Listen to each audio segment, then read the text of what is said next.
Good day. So we're here again on our LeaderTips episode, and so let's get right to it. We're gonna talk about law number 2 in John Maxwell's book on irrefutable laws of leadership.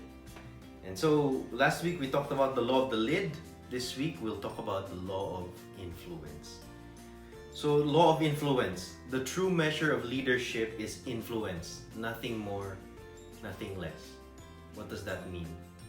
It means leadership is really about being able to take hold of your team and really influence them to do the right things, to create the right momentum, create the right habits, run the right systems. And so influence is key when you are trying to move forward on whatever that you have in front of you. So whether you're a church leader, which you need to really involve your people into, let's say, doing discipleship, joining or volunteering, or when you're part of a big organization in your work and you have to lead certain teams, project manage certain teams. So leadership is really about influence, nothing more, nothing less. Question: what do leaders look like? So in what way can you see that somebody is a leader? Or how do you measure the effectiveness of a leader? How do you really know, ipagtabi mo ang dalawang tao and say, ito talaga ang leader. So actually leadership, you can't see it just by the eyes, you actually see it by how they are able to influence. So there's like a story, I think you know her, she's Mother Teresa. She had high amount of influence with others.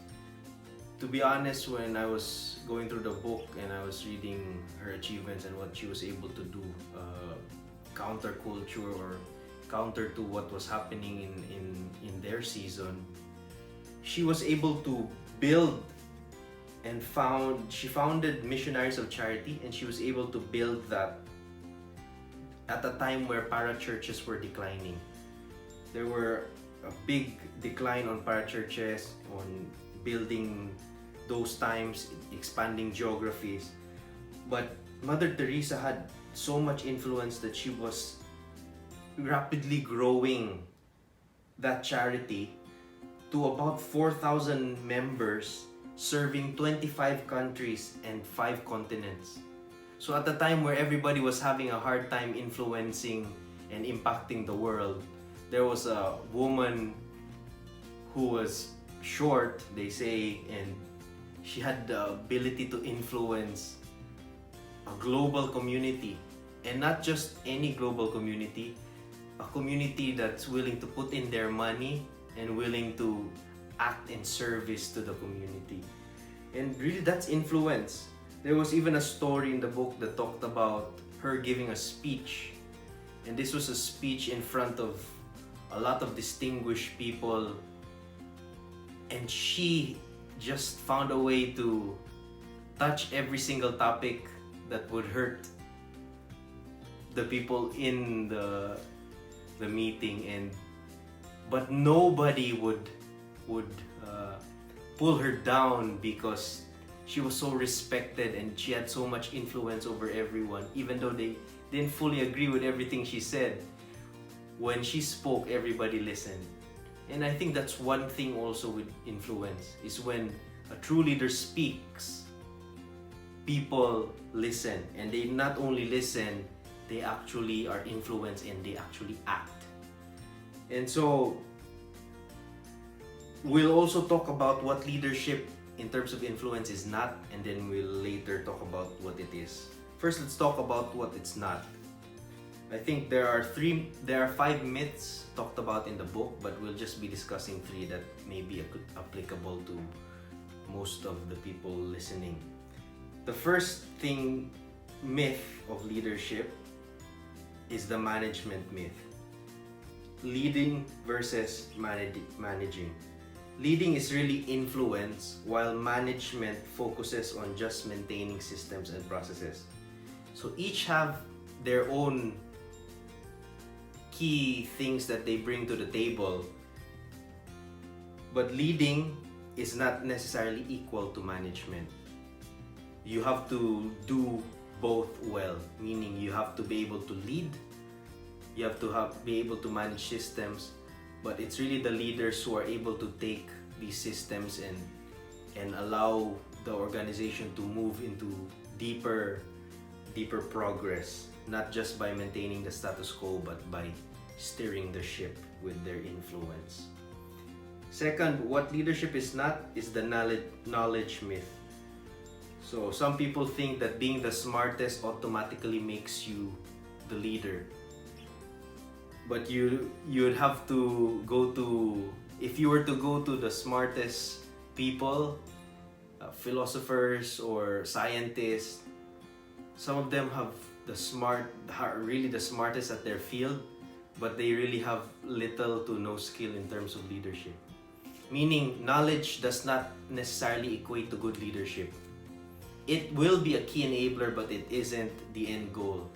And so, leading with influence and being able to influence people is a key skill that you have to develop as a leader, and not just knowledge in itself.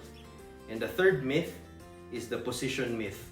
Sometimes people think because they have the highest position, they have the highest leadership, or they're the best in leadership. And if you've been long enough into a company or any organization, you will know that that is not true. That it's not really the position that makes the leader, it's really the leader that makes the position. So you don't just rely on position. It can give you something as extra level of influence to start, but you will eventually lose it if your leadership or your influence does not grow. And then we'll talk about what leadership is. So what is leadership and how do you gain influence? So first, leadership is really character. It's who you are. If, for example, there are a lot of people who have a lot of following but eventually lose them. Why?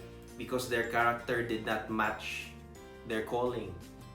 And so the people who actually are able to command the following or are able to influence more and more people is those people who are really true to themselves and act on their leadership integrity. Second, relationships. Who they know. The more you want to succeed in influencing people, you have to be able to have deep relationships with people. Third, knowledge. So we said knowledge does not equal immediately leadership, but knowledge is a key enabler because you need to know things to make the right decisions. Fourth, intuition. What they feel. The true leaders who are able to influence are able to see the demeanor of their people, the atmosphere of the organization, the morale. They're able to time their decisions based on what the organization needs. Fifth is experience, where they've been. When you really want to grow your influence, you have to also grow your experience. You have to be able to have something to draw from. But if you're still starting, it's okay. What's important is you're gaining the right experience to take you to the next levels. And then past success, it's what they've done. So you have to also have to bring a certain level of competency and a certain level of being proven and tested. And then the last one is, it's also about ability, what you can do. So if you want to grow in your influence, you have to build your character, you have to strengthen your relationships, you have to grow your knowledge, your intuition, grow your experience, have past success to hold on to, and then develop your ability. And the last point here is, this is something that I think we should really talk about, is leadership without leverage. Now, they say that the church or volunteer organizations are the most leadership intensive enterprises in the world. Why? Because in the military, you can use your position or you can use sanctions to make them follow you.